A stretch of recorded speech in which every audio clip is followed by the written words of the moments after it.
بسم الله الرحمن الرحيم ألف لام ميم ذلك الكتاب لا ريب فيه هدى للمتقين الذين يؤمنون بالغيب ويقيمون الصلاة ومما رزقناهم ينفقون والذين يؤمنون بما أنزل إليك وما أنزل من قبلك وبالآخرة هم يوقنون أولئك على هدى من ربهم وأولئك هم المفلحون إن الذين كفروا سواء عليهم أأنذرتهم أم لم تنذرهم لا يؤمنون ختم الله على قلوبهم وعلى سمعهم وعلى أبصارهم غشاوة ولهم عذاب عظيم ومن الناس من يقول آمنا بالله وباليوم الآخر وما هم بمؤمنين يخادعون الله والذين آمنوا وما يخدعون إلا أنفسهم وما يشعرون في قلوبهم مرض فزادهم الله مرضا ولهم عذاب أليم بما كانوا يكذبون وإذا قيل لهم لا تفسدوا في الأرض قالوا إنما نحن مصلحون ألا إنهم هم المفسدون ولكن لا يشعرون وإذا قيل لهم آمنوا كما آمن الناس قالوا أنؤمن كما آمن السفهاء ألا إنهم هم السفهاء ولكن لا يعلمون وإذا لقوا الذين آمنوا قالوا آمنا وإذا خلوا إلى شياطينهم قالوا إنا معكم إنما نحن مستهزئون الله يستهزئ بهم ويمدهم في طغيانهم يعمهون أولئك الذين اشتروا الضلالة بالهدى فما ربحت تجارتهم وما كانوا مهتدين مثلهم كمثل الذي استوقد نارا فلما أضاءت ما حوله ذهب الله بنورهم وتركهم في ظلمات لا يبصرون صم بكم عمي فهم لا يرجعون أو كصيب من السماء فيه ظلمات ورعد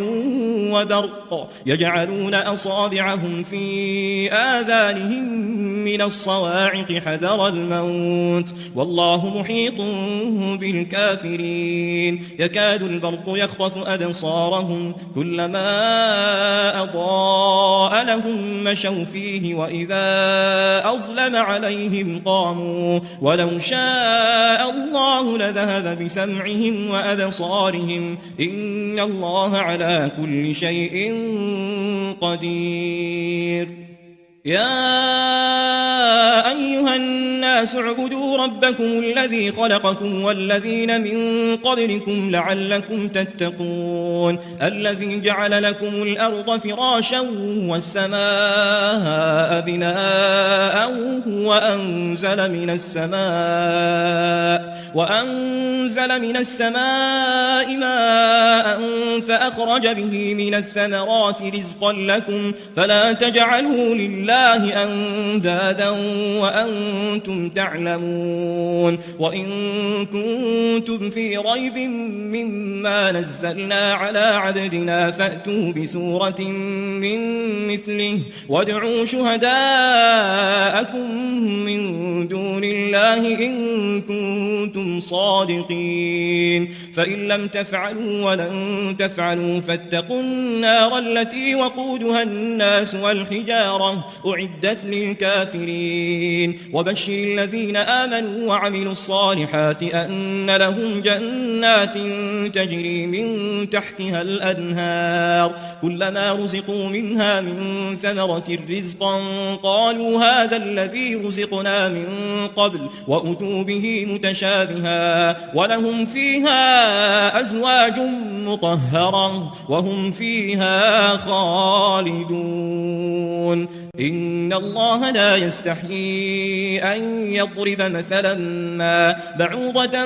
فما فوقها فأما الذين آمنوا فيعلمون أنه الحق من ربهم وأما الذين كفروا فيقولون ماذا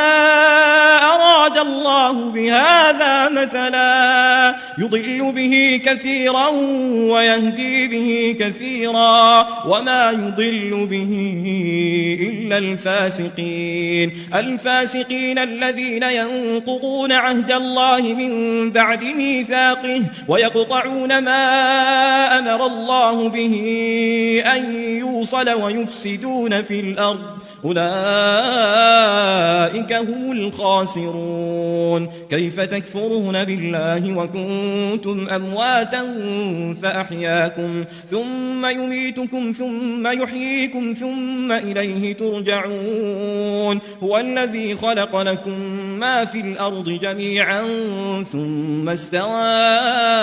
إلى السماء فسواهن 7 سماوات وهو بكل شيء عليم وإذ قال ربك للملائكة إني جاعل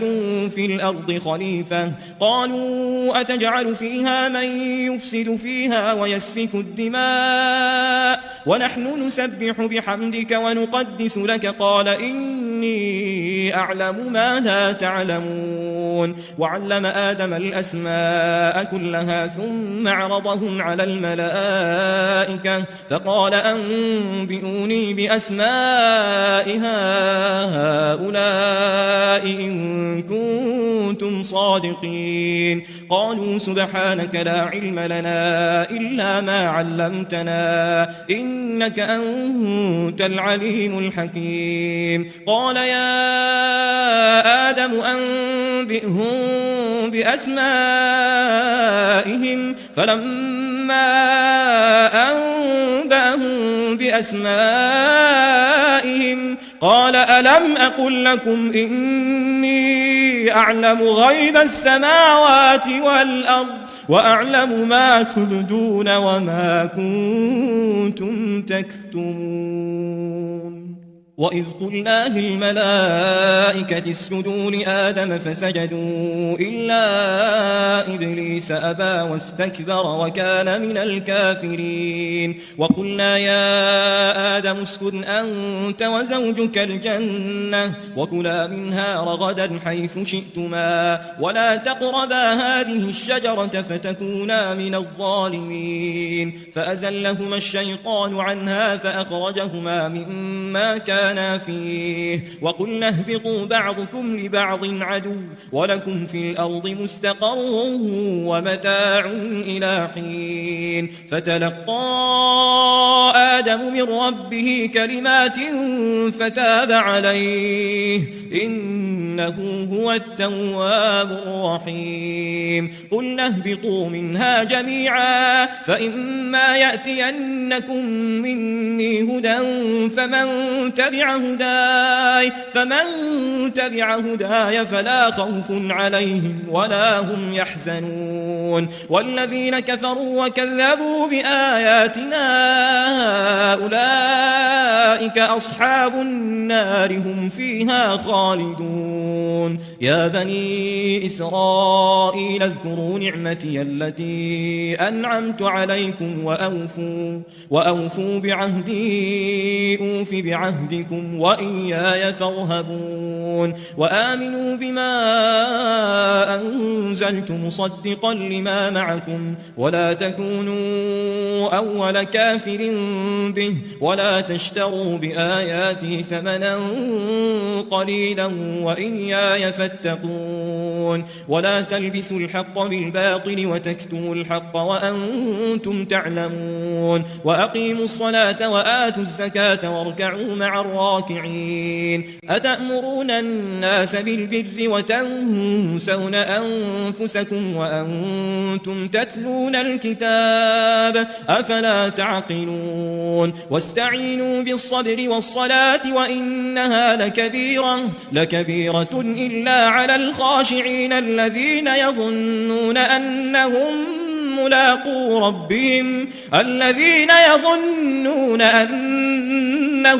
ملاقو ربهم وأنهم إليه راجعون يا بني إسرائيل اذكروا نعمتي التي أنعمت عليكم وأني فضلتكم على العالمين واتقوا يوما لا تجزي نفس عن نفس شيئا ولا يقبل منها شفاعة ولا يؤخذ منها عدل ولا هم ينصرون وإذ نجيناكم من آل فرعون يسومونكم سوء العذاب يذبحون أبناءكم ويستحيون نساءكم وفي ذلكم بلاء من ربكم عظيم وإذ فرقنا بكم البحر فأنجيناكم وأغرقنا آل فرعون وأنتم تنظرون وإذ واعدنا موسى 40 ليلة ثم اتخذتم العجل من بعده وأنتم ظالمون ثم عفونا عنكم من بعد ذلك لعلكم تشكرون وإذ آتينا موسى الكتاب والفرقان لعلكم تهتدون وإذ قال موسى لقومه يا قوم إنكم ظلمتم أنفسكم باتخاذكم العجل فتوبوا إلى بارئكم فاقتلوا أنفسكم ذلكم خير لكم عند بارئكم فتاب عليكم إنه هو التواب الرحيم وإذ قلتم يا موسى لن نؤمن لك حتى نرى الله جهرة فأخذتكم الصاعقة وأنتم تنظرون ثم بعثناكم من بعد موتكم لعلكم تشكرون وظللنا عليكم الغمام وأنزلنا عليكم المن والسلوى كلوا من طيبات ما رزقناكم وما ظلمونا ولكن كانوا أنفسهم يظلمون وإذ قلنا ادخلوا هذه القرية فكلوا منها حيث شئتم رغدا وادخلوا الباب سجدا وقولوا حطة نغفر لكم خطاياكم وسنزيد المحسنين فبدل الذين ظلموا قولا غير الذي قيل لهم فأنزلنا على الذين ظلموا رجزا من السماء بما كانوا يفسقون وإذ استسقى موسى لقومه فقلنا اضرب بعصاك الحجر فانفجرت منه 12 عينا قد علم كل أناس مشربهم كلوا واشربوا من رزق الله ولا تعثوا في الأرض مفسدين وإذ قلتم يا موسى لن نصبر على طعام واحد فادع لنا ربك يخرج لنا مما تنبت الأرض من بقلها وقثائها وفومها وعدسها وبصلها قال أتستبدلون الذي هو أدنى بالذي هو خير اهبطوا مصرا فإن لكم ما سألتم وضربت عليهم الذلة والمسكنة وباءوا بغضب من الله ذلك بأنهم كانوا يكفرون بآيات الله ويقتلون النبيين بغير الحق ذلك بما عصوا وكانوا يعتدون إن الذين آمنوا والذين هادوا والنصارى والصابئين من آمن بالله واليوم الآخر وعمل صالحا فلهم أجرهم عند ربهم ولا خوف عليهم ولا هم يحزنون وإذ أخذنا ميثاقكم ورفعنا فوقكم الطور خذوا ما آتيناكم بقوة واذكروا ما فيه لعلكم تتقون ثم توليتم من بعد ذلك فلولا فضل الله عليكم ورحمته لكنتم من الخاسرين ولقد علمتم الذين اعتدوا منكم في السبت فقلنا لهم كونوا قردة خاسئين فجعلناها نكالا لما بين يديها وما خلفها وموعظة للمتقين وإذ قال موسى لقومه إن الله يأمركم أن تذبحوا بقرة قالوا أتتخذنا هزوا قال أعوذ بالله أن أكون من الجاهلين قالوا ادع لنا ربك يبين لنا ما هي قال إنه يقول إنها بقرة لا فارض ولا بكر عوان بين ذلك فافعلوا ما تؤمرون قالوا ادع لنا ربك يبين لنا ما لونها قال إنه يقول إنها بقرة صفراء فاقع لونها تسر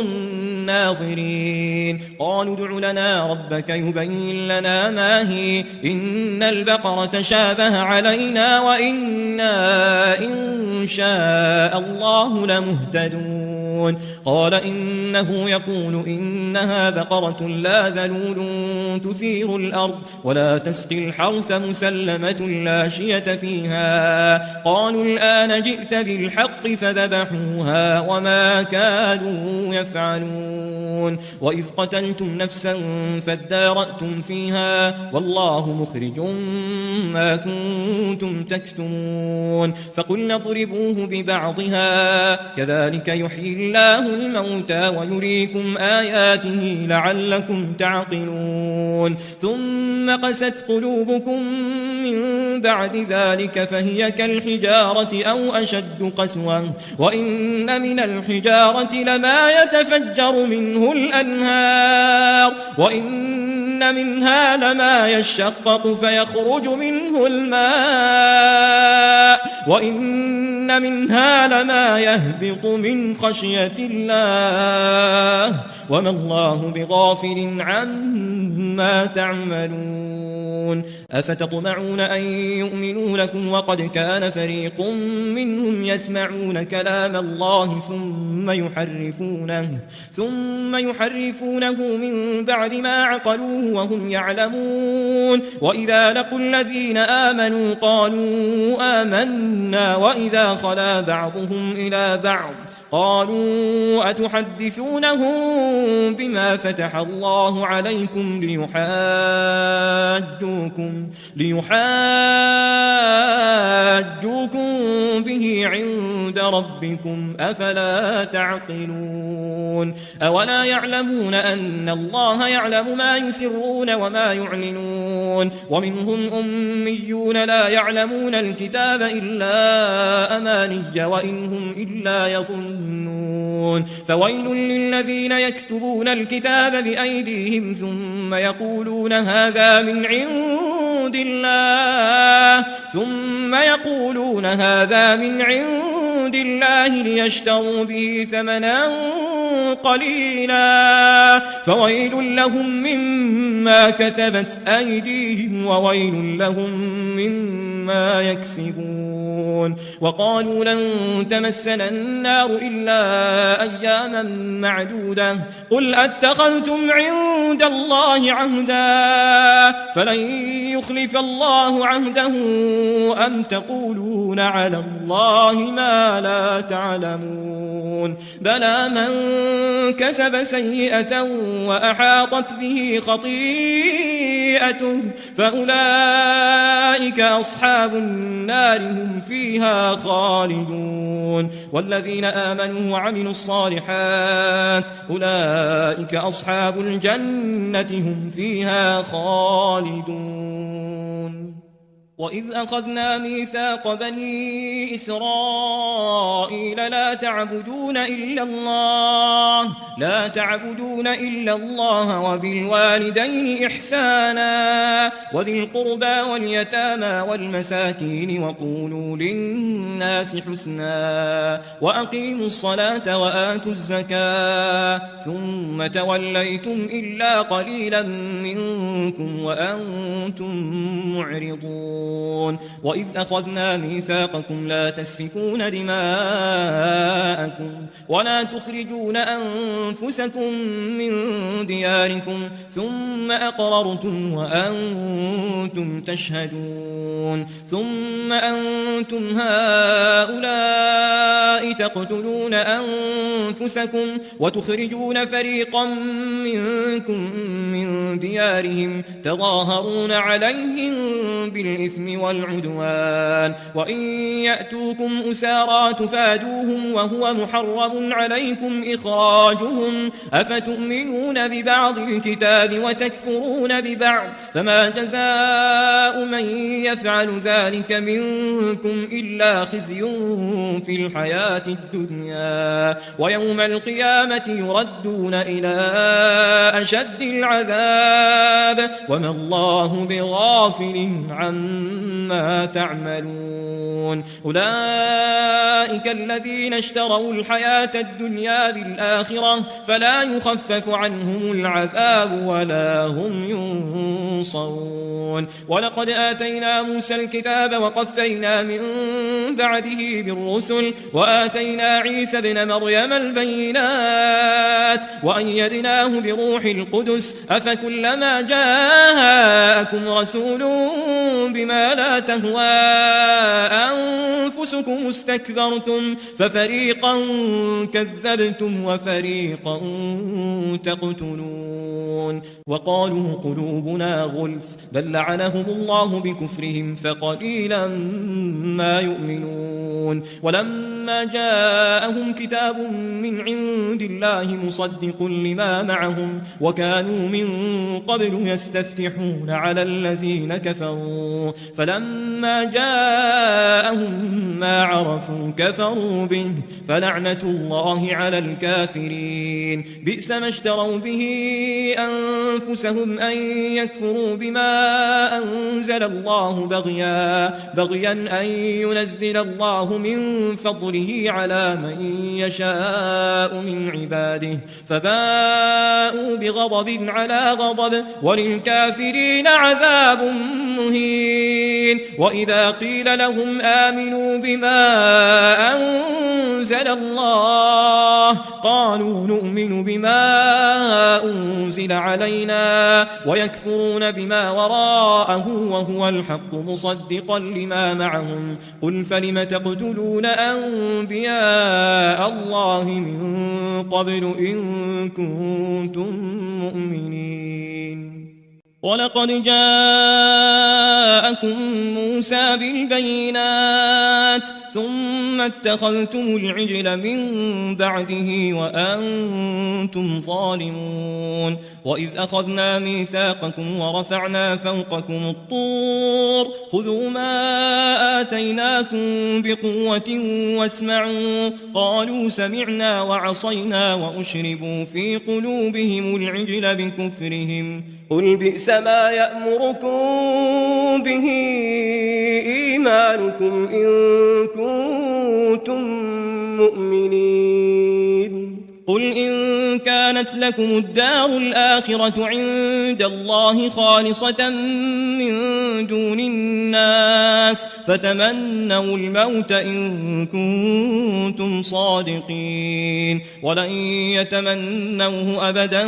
بما قدمت أيديهم والله عليم بالظالمين ولتجدنهم أحرص الناس على حياة ومن الذين أشركوا يود أحدهم لو يعمر 1000 سنة وما هو بمزحزحه من العذاب أن يعمر والله بصير بما يعملون قل من كان عدوا لجبريل فإنه نزله على قلبك بإذن الله مصدقا لما بين يديه وهدى وبشرى للمؤمنين من كان عدوا لله وملائكته ورسله وجبريل وميكال فإن الله عدو للكافرين ولقد أنزلنا إليك آيات بينات وما يكفر بها إلا الفاسقون أو كلما عاهدوا عهدا نبذه فريق منهم بل أكثرهم لا يؤمنون ولما جاءهم رسول من عند الله مصدق لما معهم نبذ فريق من الذين أوتوا الكتاب كتاب الله وراء ظهورهم كأنهم لا يعلمون واتبعوا ما تتلو الشياطين على ملك سليمان وما كفر سليمان ولكن الشياطين كفروا يعلمون الناس السحر وما أنزل على الملكين ببابل هاروت وماروت وما يعلمان من أحد حتى يقولا إنما نحن فتنة فلا تكفر فيتعلمون منهما ما يفرقون به بين المرء وزوجه وما هم بضارين به من أحد إلا بإذن الله ويتعلمون ما يضرهم ولا ينفعهم ولقد علموا لمن اشتراه ما له في الآخرة من خلاق ولبئس ما شروا به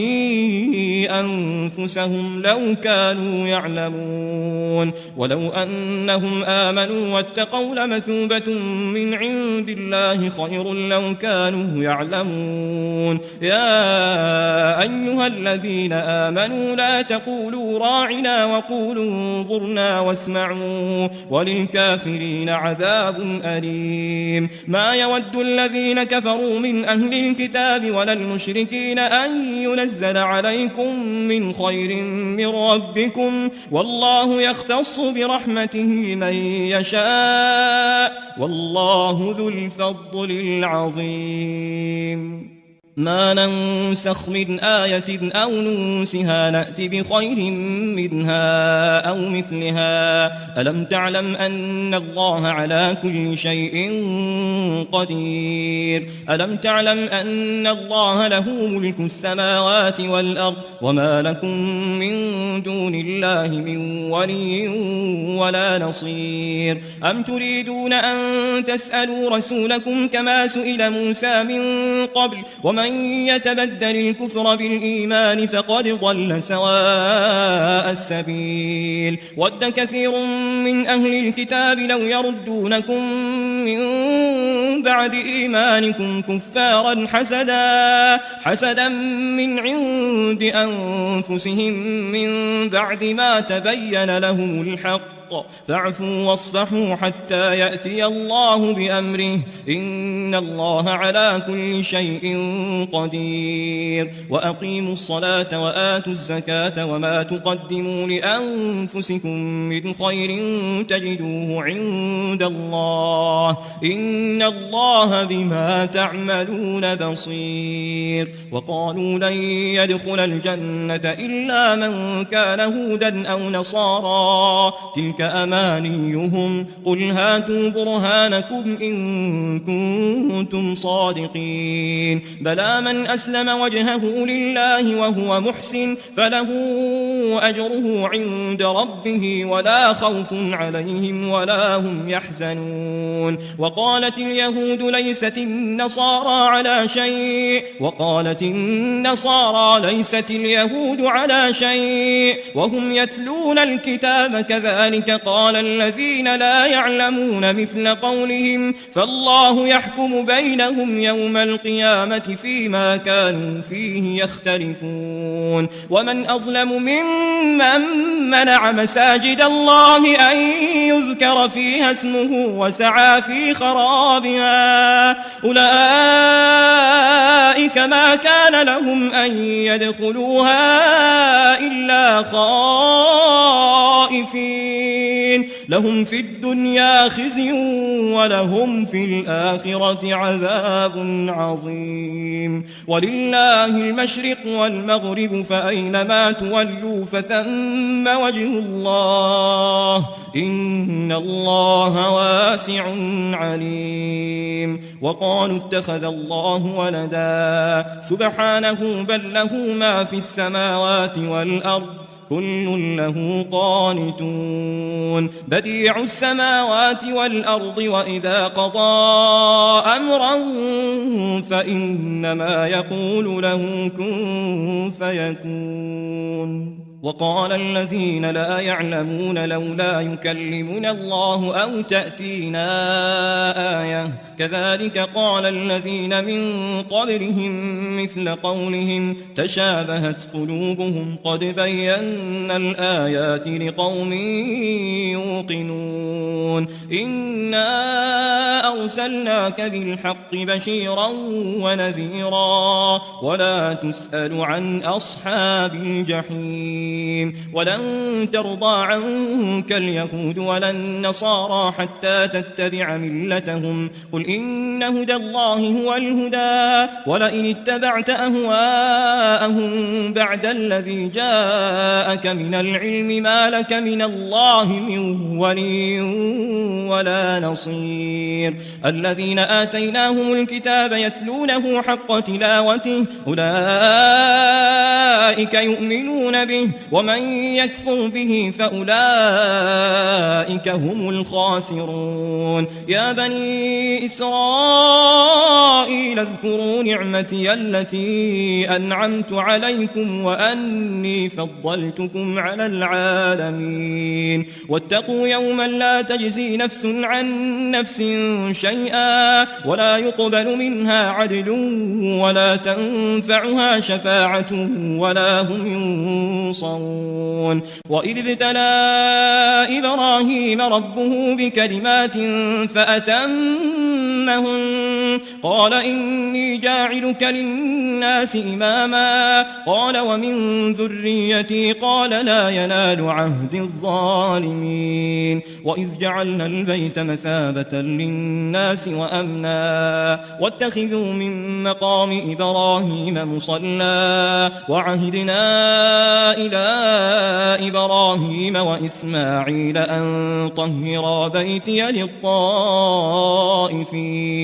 للطائفين والعاكفين والركع السجود وإذ قال إبراهيم رب اجعل هذا بلدا آمنا وارزق أهله من الثمرات من آمن منهم بالله واليوم الآخر قال ومن كفر فأمتعه قليلا ثم أضطره إلى عذاب النار وبئس المصير بصير وإذ يرفع إبراهيم القواعد من البيت وإسماعيل ربنا تقبل منا إنك أنت السميع العليم ربنا وجعلنا مسلمين لك ومن ذريتنا أمة مسلمة لك وأرنا مناسكنا وتب علينا إنك أنت التواب الرحيم ربنا وابعث فيهم رسولا منهم يتلو عليهم آياتك ويعلمهم الكتاب والحكمة ويزكيهم إنك أنت العزيز الحكيم ومن يرغب عن ملة إبراهيم إلا من سفه نفسه ولقد اصطفيناه في الدنيا وإنه في الآخرة لمن الصالحين إذ قال له ربه أسلم قال أسلمت لرب العالمين ووصى بها إبراهيم بنيه ويعقوب يا بني إن الله اصطفى لكم الدين فلا تموتن إلا وأنتم مسلمون أم كنتم شهداء إذ حضر يعقوب الموت إذ قال لبنيه ما تعبدون من بعدي قالوا نعبد إلهك وإله آبائك إبراهيم وإسماعيل وإسحاق إلها واحدا ونحن له مسلمون تلك أمة قد خلت لها ما كسبت ولكم ما كسبتم ولا تسألون عما كانوا يعملون وقالوا كونوا هودا أو نصارى تهتدوا قل بل ملة إبراهيم حنيفا وما كان من المشركين قولوا آمنا بالله وما أنزل إلينا وما أنزل إلى إبراهيم وإسماعيل وإسحاق ويعقوب والأسباط وما أوتي موسى وعيسى وما أوتي النبيون من ربهم لا نفرق بين أحد منهم ونحن له مسلمون فإن آمنوا بمثل ما آمنتم به فقد اهتدوا وإن تولوا فإنما هم في شقاق فسيكفيكهم الله وهو السميع العليم صبغة الله ومن أحسن من الله صبغة ونحن له عابدون قل أتحاجوننا في الله وهو ربنا وربكم ولنا أعمالنا ولكم أعمالكم ونحن له مخلصون أم تقولون إن إبراهيم وإسماعيل وإسحاق ويعقوب والأسباط كانوا هودا أو نصارى قل أأنتم أعلم أم الله ومن أظلم ممن كتم شهادة عنده من الله وما الله بغافل عما تعملون تلك أمة قد خلت لها ما كسبت ولكم ما كسبتم ولا تسألون عما كانوا يعملون سيقول السفهاء من الناس ما ولاهم عن قبلتهم التي كانوا عليها قل لله المشرق والمغرب يهدي من يشاء إلى صراط مستقيم وكذلك جعلناكم أمة وسطا لتكونوا شهداء على الناس ويكون الرسول عليكم شهيدا وما جعلنا القبلة التي كنتم كنت عليها إلا لنعلم من يتبع الرسول ممن ينقلب على عقبيه وإن كانت لكبيرة إلا على الذين هدى الله وما كان الله ليضيع إيمانكم إن الله بالناس لرؤوف رحيم قد نرى تقلب وجهك في السماء فلنولينك قبلة ترضاها فول وجهك شطر المسجد الحرام وحيث ما كنتم فولوا وجوهكم شطره وإن الذين أوتوا الكتاب ليعلمون أنه الحق من ربهم وما الله بغافل عما يعملون ولئن أتيت الذين أوتوا الكتاب بكل آية ما تبعوا قبلتك وما أنت بتابع قبلتهم وما بعضهم بتابع قبلة بعض ولئن اتبعت أهواءهم من بعد ما جاءك من العلم إنك إذا لمن الظالمين الذين آتيناهم الكتاب يعرفونه كما يعرفون أبناءهم وإن فريقا منهم ليكتمون الحق وهم يعلمون الحق من ربك فلا تكونن من الممترين ولكل وجهة هو موليها فاستبقوا الخيرات أينما تكونوا يأتي بكم الله جميعا إن الله على كل شيء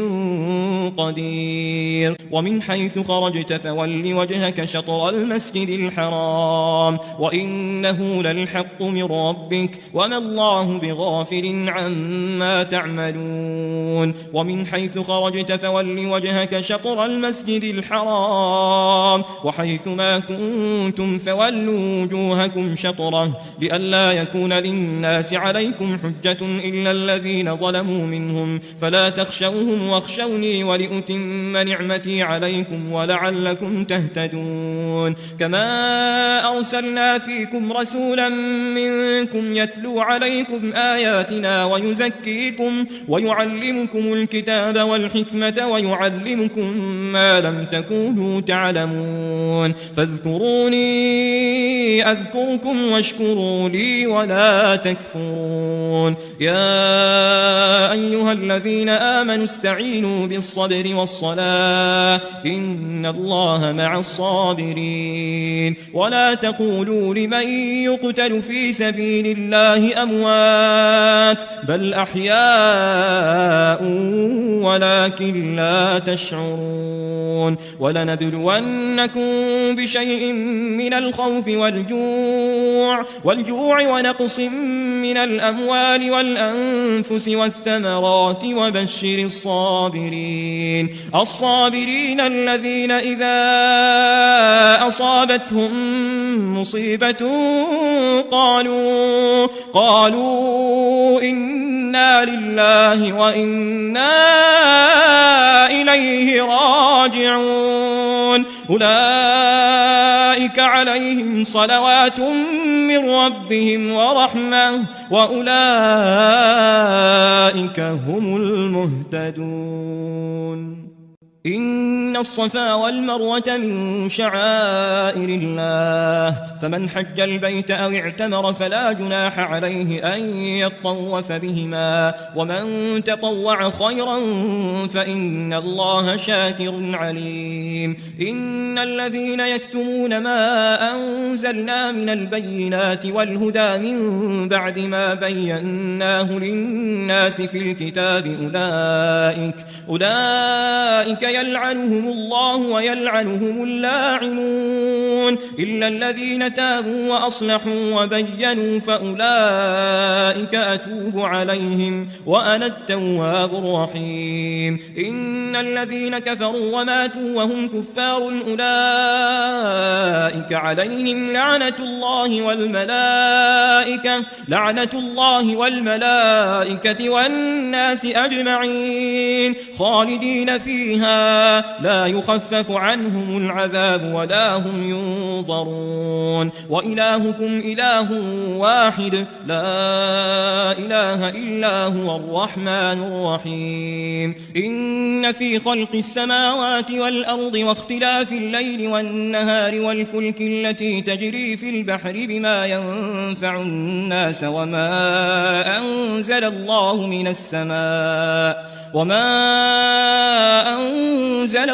من السماء من ماء فأحيا به الأرض بعد موتها وبث فيها من كل دابة وتصريف الرياح والسحاب المسخر بين السماء والأرض لآيات لقوم يعقلون ومن الناس من يتخذ من دون الله أندادا يحبونهم كحب الله والذين آمنوا أشد حبا لله ولو يرى الذين ظلموا إذ يرون العذاب أن القوة لله جميعا وأن الله شديد العذاب إذ تبرأ الذين اتبعوا من الذين اتبعوا ورأوا العذاب وتقطعت بهم الأسباب وقال الذين اتبعوا لو أن لنا كرة فنتبرأ منهم كما تبرأوا منا كذلك يريهم الله أعمالهم حسرات عليهم وما هم بخارجين من النار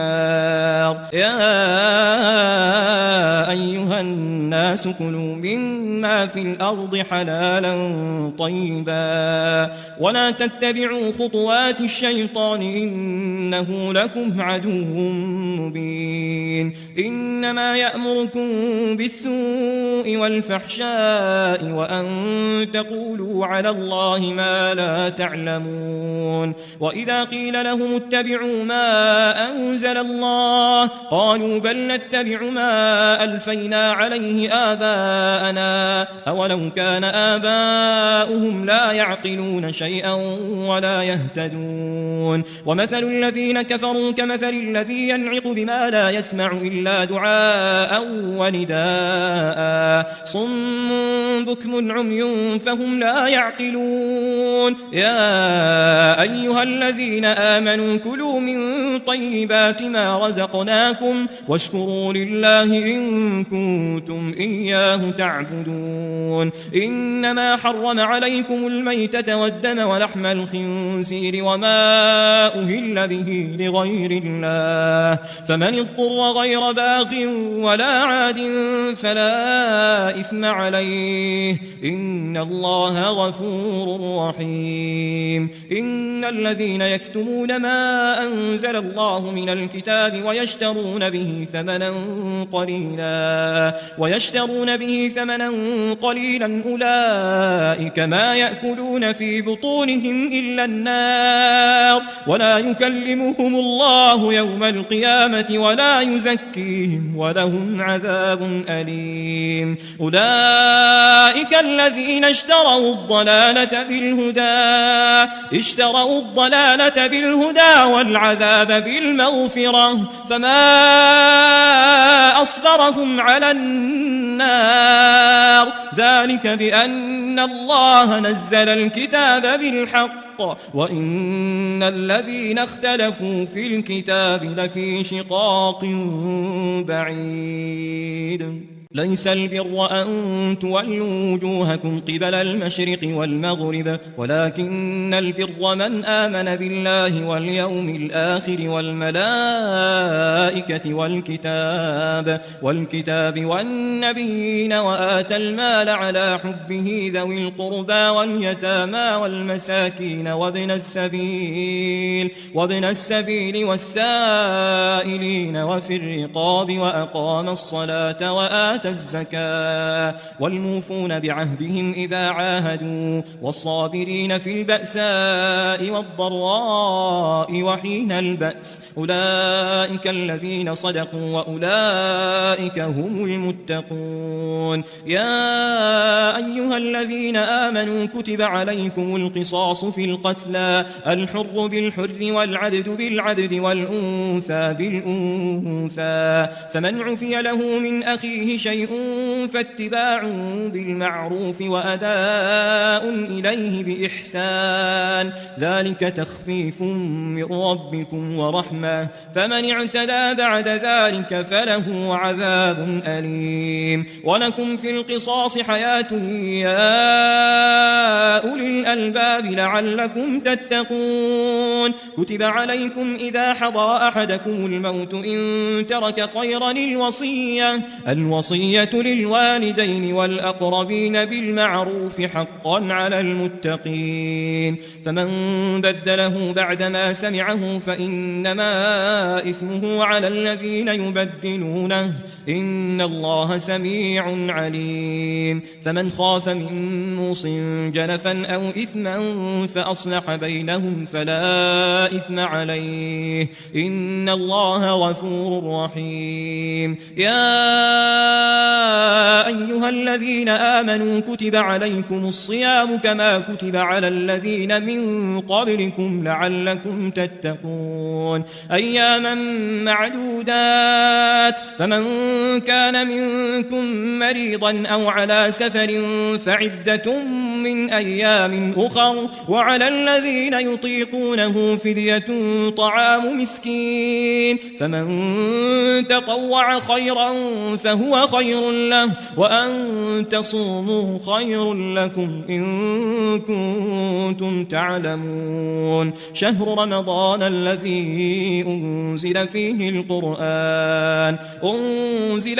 القرآن هدى للناس وبينات من الهدى والفرقان فمن شهد منكم الشهر فليصمه ومن كان مريضا أو على سفر فعدة من أيام أخر يريد الله بكم اليسر ولا يريد بكم العسر ولتكملوا العدة ولتكبروا الله على ما هداكم ولعلكم تشكرون. وإذا سألك عبادي عني فإني قريب أجيب دعوة الداع إذا دعان فليستجيبوا لي وليؤمنوا بي لعلهم يرشدون. أحل لكم ليلة الصيام الرفث إلى نسائكم هن لباس لكم وأنتم لباس لهم علم الله أنكم كنتم تختانون أنفسكم فتاب عليكم وعفى عنكم فالآن باشروهن وابتغوا ما كتب الله لكم وكلوا واشربوا حتى يتبين لكم الخيط الأبيض من الخيط الأسود من الفجر ثم أتموا الصيام إلى الليل ولا تباشروهن وأنتم عاكفون في المساجد تلك حدود الله فلا تقربوها كذلك يبين الله آياته للناس لعلهم يتقون. ولا تأكلوا أموالكم بينكم بالباطل وتدلوا بها إلى الحكام لتأكلوا فريقا من أموال الناس بالإثم وأنتم تعلمون. يسألونك عن الأهلة قل هي مواقيت للناس والحج وليس البر بأن تأتوا البيوت من ظهورها ولكن البر من اتقى وأتوا البيوت من أبوابها واتقوا الله لعلكم تفلحون. وقاتلوا في سبيل الله الذين يقاتلونكم ولا تعتدوا إن الله لا يحب المعتدين. واقتلوهم حيث ثقفتموهم وأخرجوهم من حيث أخرجوكم والفتنة أشد من القتل الرجل ولا تقاتلوهم عند المسجد الحرام حتى يقاتلوكم فيه فإن قاتلوكم فاقتلوهم كذلك جزاء الكافرين فإن انتهوا فإن الله غفور رحيم وقاتلوهم حتى لا تكون فتنة ويكون الدين لله فإن انتهوا فلا عدوان إلا على الظالمين الشهر الحرام بالشهر الحرام والحرمات قصاص فمن اعتدى عليكم فاعتدوا عليه بمثل ما اعتدى عليكم واتقوا الله واعلموا أن الله مع المتقين وأنفقوا في سبيل الله ولا تلقوا بأيديكم إلى التهلكة وأحسنوا إن الله يحب المحسنين وأتموا الحج والعمرة لله فإن أحصرتم فما استيسر من الهدي ولا تحلقوا رؤوسكم حتى يبلغ الهدي محله فمن كان منكم مريضا أو به أذى من رأسه ففدية من صيام أو صدقة أو نسك فإذا أمنتم فمن تمتع بالعمرة إلى الحج فما استيسر من الهدي فمن لم يجد فصيام 3 أيام في الحج و7 إذا رجعتم تلك 10 كاملة ذلك لمن لم يكن أهله حاضر المسجد الحرام واتقوا الله واعلموا أن الله شديد العقاب الحج أشهر معلومات فمن فرض فيهن الحج فلا رفث ولا فسوق ولا جدال في الحج وما تفعلوا من خير يعلمه الله وتزودوا فإن خير الزاد التقوى واتقون يا أولي الألباب ليس عليكم جناح أن تبتغوا فضلا من ربكم فإذا أفضتم من عرفات فاذكروا الله عند المشعر الحرام واذكروه كما هداكم وإن كنتم من قبله لمن الضالين ثم أفيضوا من حيث أفاض الناس واستغفروا الله إن الله غفور رحيم فإذا قضيتم مناسككم فاذكروا الله كذكركم آباءكم أو أشد ذكرا فمن الناس من يقول ربنا آتنا في الدنيا وما له في الآخرة من خلاق ومنهم من يقول ربنا آتنا في الدنيا حسنة وفي الآخرة حسنة وقنا عذاب النار أولئك لهم نصيب مما كسبوا والله سريع الحساب واذكروا الله في أيام معدودات فمن تعجل في يومين فلا إثم عليه ومن تأخر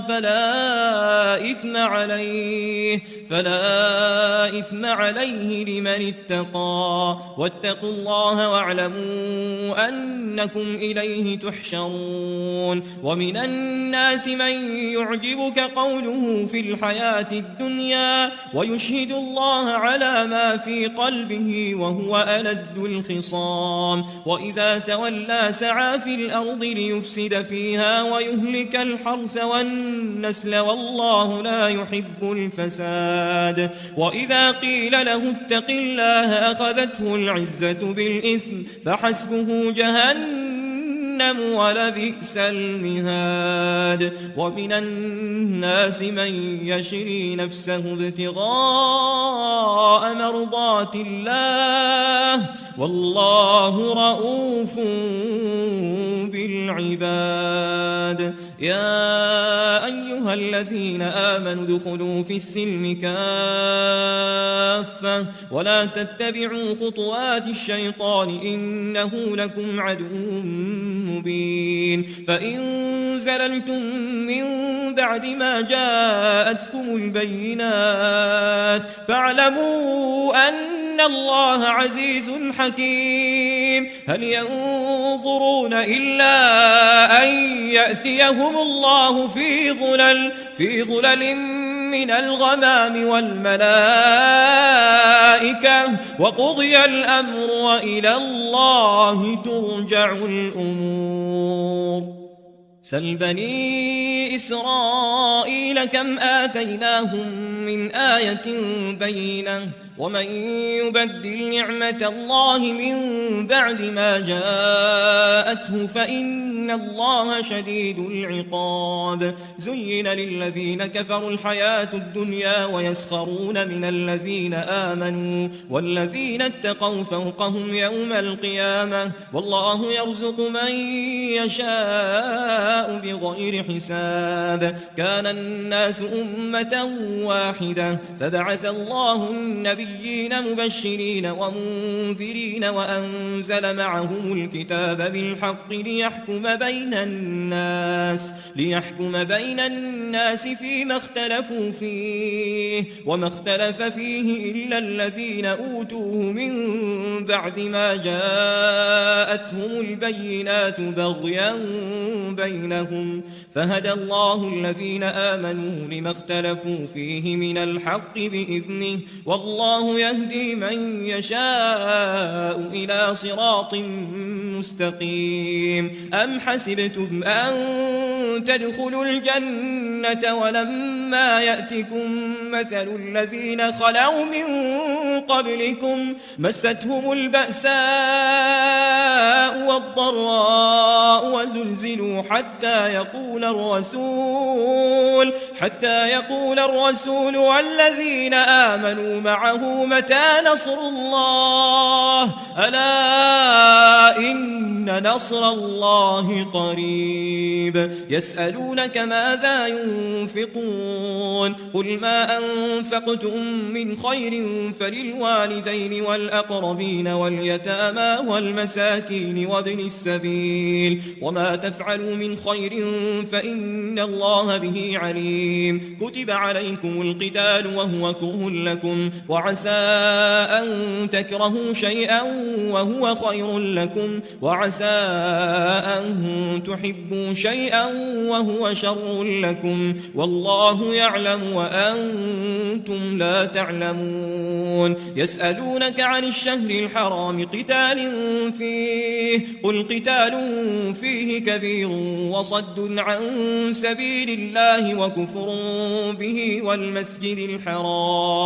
والمسجد الحرام وإخراج أهله منه أكبر عند الله والفتنة أكبر من القتل ولا يزالون يقاتلونكم حتى يردوكم عن دينكم إن استطاعوا ومن يرتد منكم عن دينه فيمت وهو كافر فأولئك حبطت أعمالهم في الدنيا والآخرة وأولئك أصحاب النار هم فيها خالدون إن الذين آمنوا والذين هاجروا وجاهدوا في سبيل الله أولئك يرجون رحمة الله والله غفور رحيم يسألونك عن الخمر والميسر قل فيهما إثم كبير ومنافع للناس وإثمهما أكبر من نفعهما ويسألونك ماذا ينفقون قل العفو كذلك يبين الله لكم الآيات لعلكم تتفكرون في الدنيا والآخرة ويسألونك عن اليتامى قل إصلاح لهم لكم خير، وإن تخالطوهم فإخوانكم، والله يعلم المفسد من المصلح، ولو شاء الله لأعنتكم، إن الله عزيز حكيم. ولا تنكحوا المشركات حتى يؤمن، ولأمة مؤمنة خير من مشركة ولو أعجبتكم، ولا تنكحوا المشركين حتى يؤمنوا، ولعبد مؤمن خير من مشرك ولو أعجبكم، أولئك يدعون إلى النار، والله يدعو إلى الجنة والمغفرة بإذنه، ويبين آياته للناس لعلهم يتذكرون. ويسألونك عن المحيض، قل هو أذى فاعتزلوا النساء في المحيض ولا تقربوهن حتى يطهرن، فإذا تطهرن فأتوهن من حيث أمركم الله، إن الله يحب التوابين ويحب المتطهرين. نساؤكم حرث لكم فأتوا حرثكم أنى شئتم، وقدموا لأنفسكم واتقوا الله واعلموا أنكم ملاقوه، وبشر المؤمنين. ولا تجعلوا الله عرضة لأيمانكم أن تبروا وتتقوا وتصلحوا بين الناس، والله سميع عليم. لا يؤاخذكم الله باللغو في أيمانكم، ولكن يؤاخذكم بما كسبت قلوبكم، والله غفور حليم. للذين يؤلون من نسائهم تربص 4 أشهر، فإن فاءوا فإن الله غفور رحيم، وإن عزموا الطلاق فإن الله سميع عليم. والمطلقات يتربصن بأنفسهن 3 قروء، ولا يحل لهن أن يكتمن ما خلق الله في أرحامهن إن كن يؤمن بالله واليوم الآخر، وبعولتهن أحق بردهن في ذلك إن أرادوا إصلاحا، ولهن مثل الذي عليهن بالمعروف، وللرجال عليهن درجة، والله عزيز حكيم. الطلاق 2، فإمساك بمعروف أو تسريح بإحسان. ولا يحل لكم أن تأخذوا مما آتيتموهن شيئا إلا أن يخافا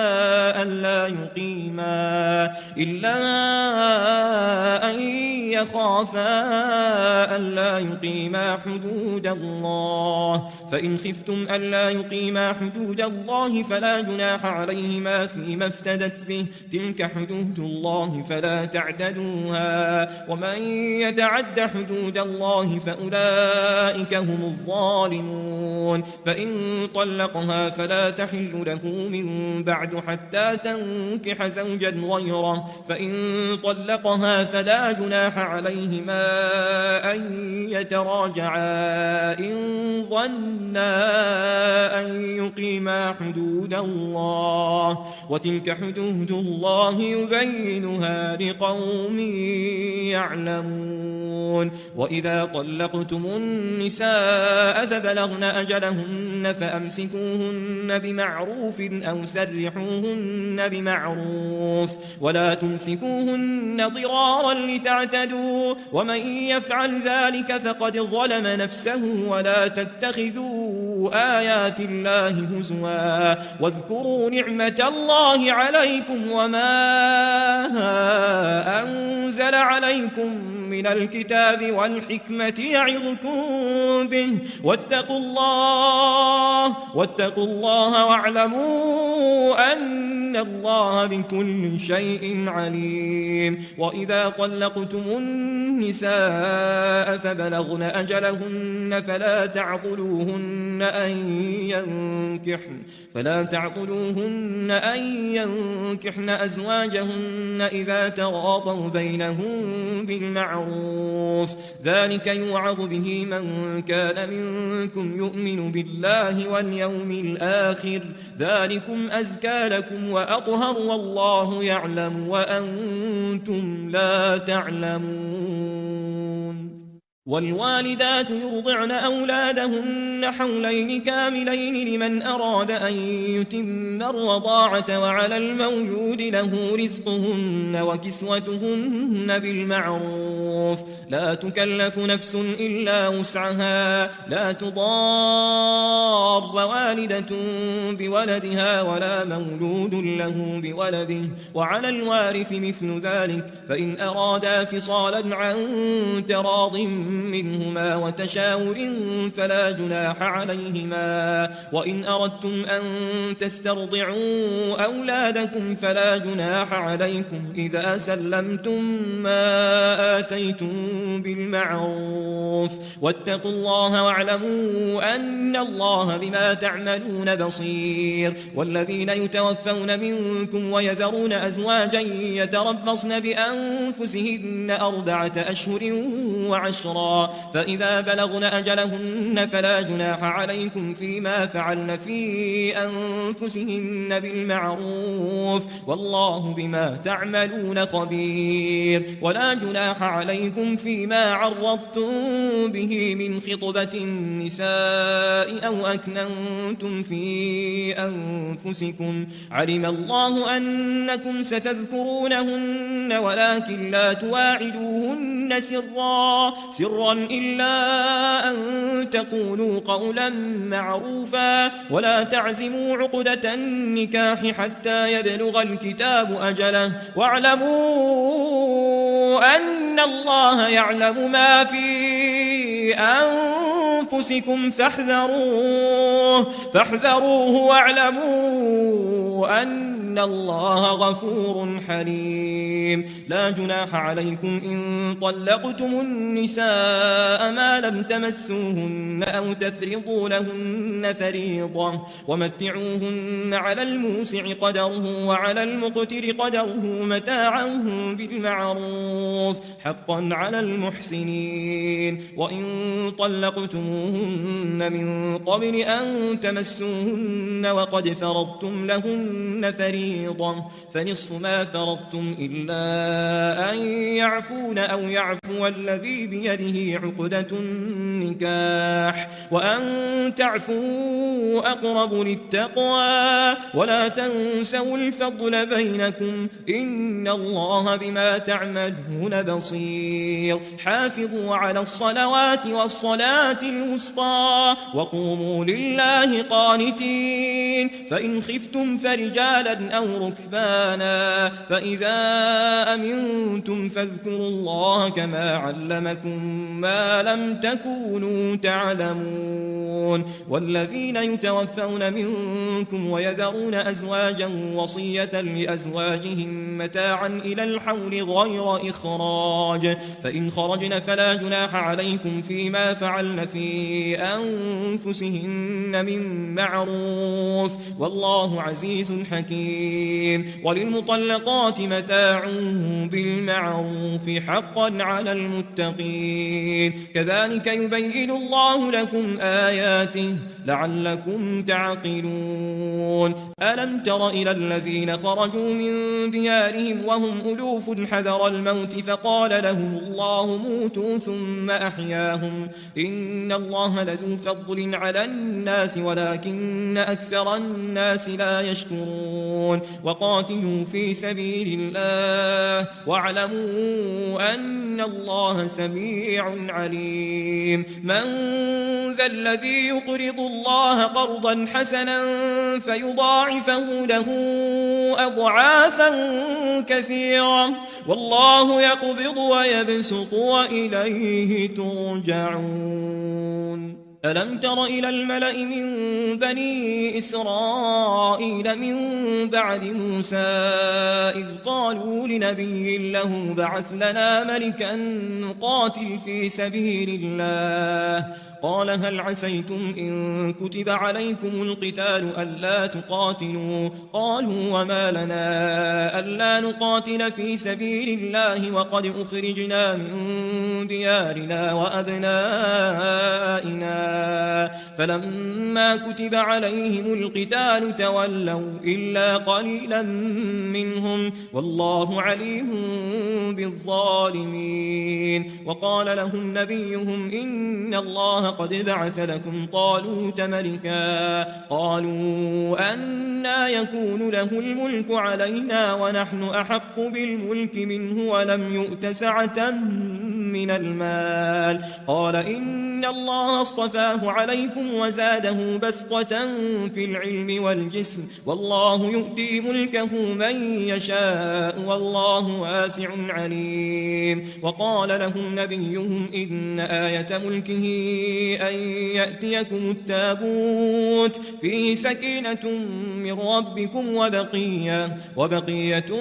مما ترك آل موسى وآل هارون تحمله الملائكة إن في ذلك لآية لكم إن كنتم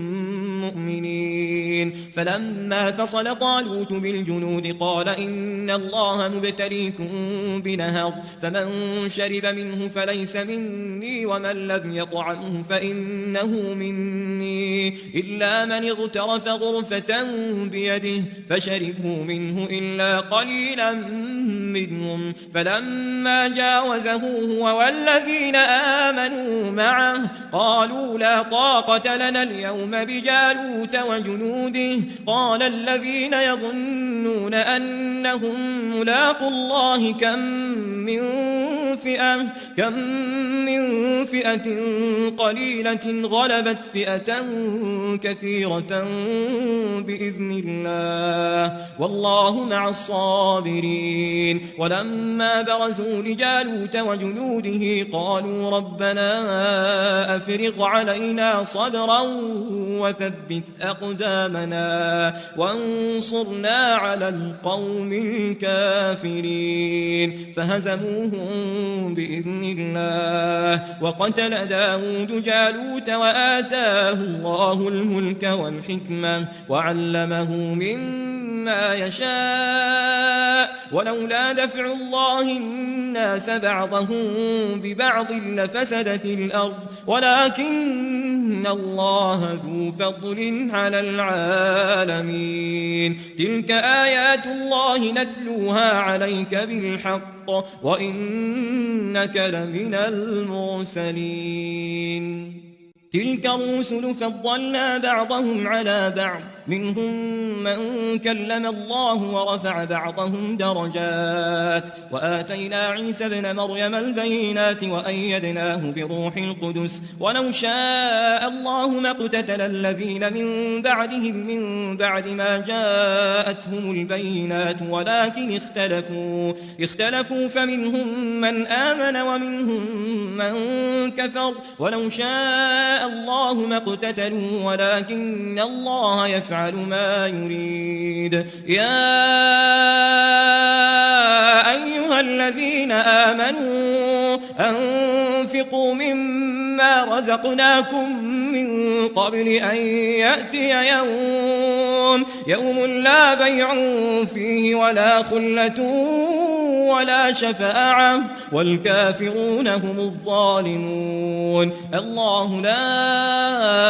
إله إلا هو الحي القيوم لا تأخذه سنة ولا نوم له ما في السماوات وما في الأرض من ذا الذي يشفع عنده إلا بإذنه يعلم ما بين أيديهم وما خلفهم ولا يحيطون بشيء من علمه إلا بما شاء وسع كرسيه السماوات والأرض ولا يؤوده حفظهما وهو العلي العظيم لا إكراه في الدين قد تبين الرشد من الغي فمن يكفر بالطاغوت ويؤمن بالله فقد استمسك بالعروة الوثقى لا انفصام لها والله سميع عليم الله ولي الذين آمنوا يخرجهم من الظلمات إلى النور والذين كفروا أولياؤهم الطاغوت يخرجونهم من النور إلى الظلمات أولئك أصحاب النار هم فيها خالدون ألم تر إلى الذي حاج إبراهيم في ربه أن آتاه الله الملك إذ قال إبراهيم ربي الذي يحيي ويميت قال أنا أحيي وأميت قال إبراهيم فإن الله يأتي بالشمس من المشرق فأت بها من المغرب فبهت الذي كفر والله لا يهدي القوم الظالمين أو كالذي مر على قرية وهي خاوية على عروشها قال أنى يحيي هذه الله بعد موتها فأماته الله 100 عام ثم بعثه قال كم لبثت قال لبثت يوما أو بعض يوم قال بل لبثت 100 عام فانظر إلى طعامك وشرابك لم يتسنه وانظر إلى حمارك ولنجعلك آية للناس وانظر إلى العظام كيف ننشزها ثم نكسوها لحما فلما تبين له قال أعلم أن الله على كل شيء قدير وإذ قال إبراهيم رب أرني كيف تحيي الموتى قال أولم تؤمن قال بلى ولكن ليطمئن قلبي قال فخذ 4 من الطير فصرهن إليك ثم اجعل على كل جبل منهن جزءا ثم ادعهن يأتينك سعيا واعلم أن الله عزيز حكيم مثل الذين ينفقون أموالهم في سبيل الله كمثل حبة أنبتت 7 سنابل في كل سنبلة 100 حبة والله يضاعف لمن يشاء والله واسع عليم الذين ينفقون أموالهم في سبيل الله ثم لا يتبعون ما أنفقوا منا ولا أذى لهم أجرهم عند ربهم ولا خوف عليهم ولا هم يحزنون قول معروف ومغفرة خير من صدقة يتبعها أذى والله غني حليم يا أيها الذين آمنوا لا تبطلوا صدقاتكم بالمن والأذى كالذي ينفق ماله رئاء الناس ولا يؤمن بالله واليوم الآخر فمثله كمثل صفوان عليه تراب فأصابه وابل فتركه صلدا لا يقدرون على شيء مما كسبوا والله لا يهدي القوم الكافرين ومثل الذين ينفقون أموالهم ابتغاء مرضات الله وتثبيتا من أنفسهم كمثل جنة بربوة أصابها وابل فآتت أكلها ضعفين فإن لم يصبها وابل فطل والله بما تعملون بصير أيود أحدكم أن تكون له جنة من نخيل وأعناب تجري من تحتها الأنهار له فيها من كل الثمرات وأصابه الكبر وله ذرية ضعفاء فأصابها إعصار فيه نار فاحترقت كذلك يبين الله لكم الآيات لعلكم تتفكرون يا أيها الذين آمنوا أنفقوا من طيبات ما كسبتم ومما أخرجنا لكم من الأرض ولا تيمموا الخبيث منه تنفقون ولستم بآخذيه إلا أن تغمضوا فيه واعلموا أن الله غني حميد. الشيطان يعدكم الفقر ويأمركم بالفحشاء والله يعدكم مغفرة منه وفضلا والله واسع عليم. يؤتي الحكمة من يشاء ومن يؤت الحكمة فقد أوتي خيرا كثيرا وما يذكر إلا أولو الألباب. وما أنفقتم من نفقة أو نذرتم من نذر فإن الله يعلمه وما للظالمين من أنصار. إن تبدوا الصدقات فنعما هي وإن تخفوها وتؤتوها الفقراء فهو خير لكم ويكفر عنكم من سيئاتكم والله بما تعملون خبير. ليس عليك هداهم ولكن الله يهدي من يشاء وما تنفقوا من خير فلأنفسكم وما تنفقون إلا ابتغاء وجه الله وما تنفقوا من خير يوفى إليكم وأنتم لا تظلمون. للفقراء الذين أحصروا في سبيل الله لا يستطيعون ضربا في الأرض يحسبهم الجاهل أغنياء من التعفف تعرفهم بسيماهم لا يسألون الناس إلحافا وما تنفقوا من خير فإن الله به عليم. الذين ينفقون أموالهم بالليل والنهار سرا وعلانية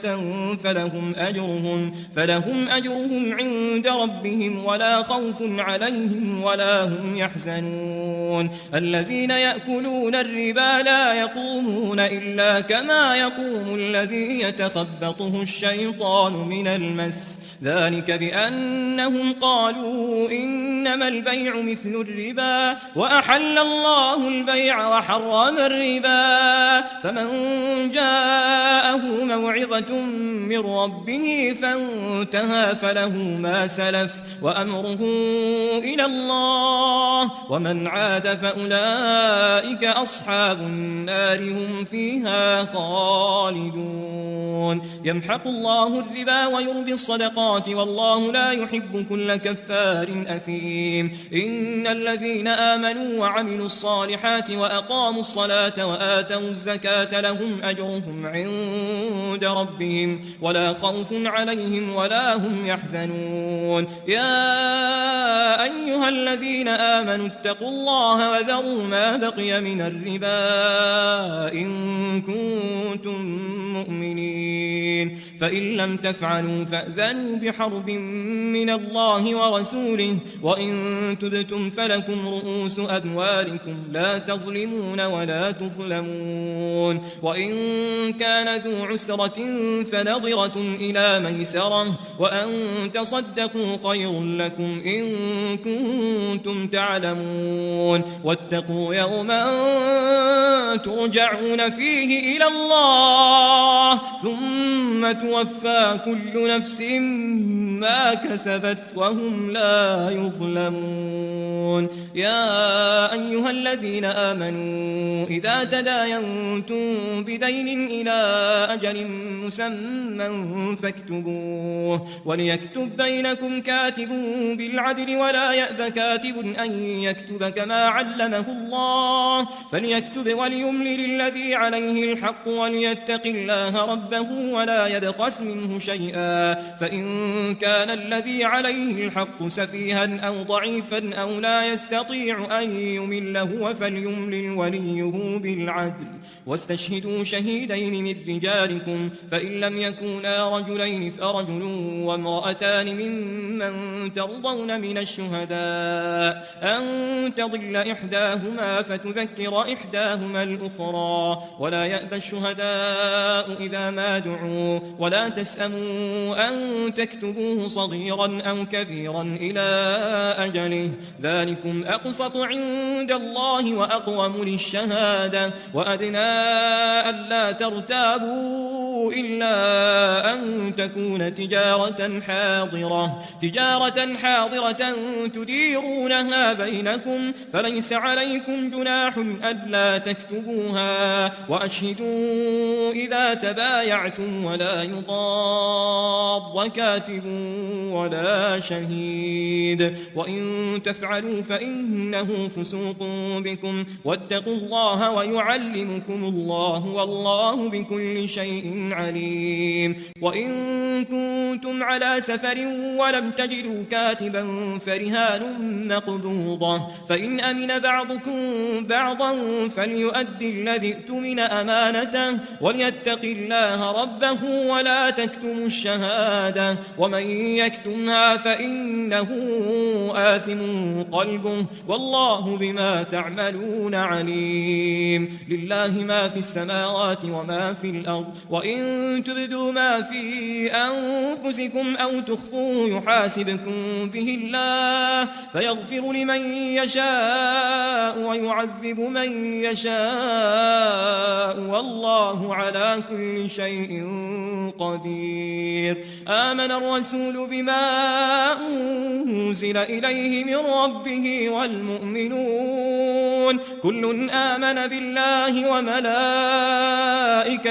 وكتبه ورسله لا نفرق بين أحد من رسله وقالوا سمعنا وأطعنا غفرانك ربنا وإليك المصير لا يكلف الله نفسا إلا وسعها لها ما كسبت وعليها ما اكتسبت ربنا لا تؤاخذنا إن نسينا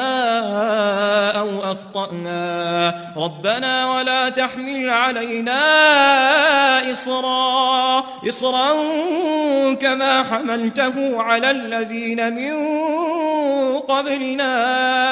ربنا ولا تحملنا ما لا طاقة لنا به واعف عنا واغفر لنا وارحمنا أنت مولانا فانصرنا على القوم الكافرين